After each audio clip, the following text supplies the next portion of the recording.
एक बोलू. प्रत्येक वेळी मला सांगण्यात आलं, तुझ्याच्यानी हे कधीच होणार नाही, तू करूच शकणार नाही. लहान होते तेव्हा म्हणाले, मुलीच्या जातीने एवढी मोठी स्वप्न पाहू नयेत. लग्न झालं तेव्हा म्हणाले, आता घर सांभाळा.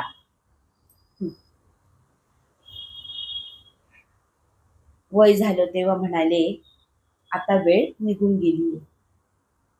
गंमत बघा ना, माझ्या आयुष्याचे निर्णय घेणारे सगळे होते, पण मी नव्हते.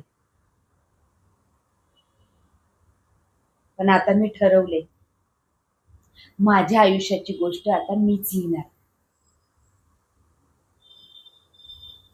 जिंकले तर विजय असेल आणि हारले तर एक अनुभव असेल, पण निर्णय माझाच असेल.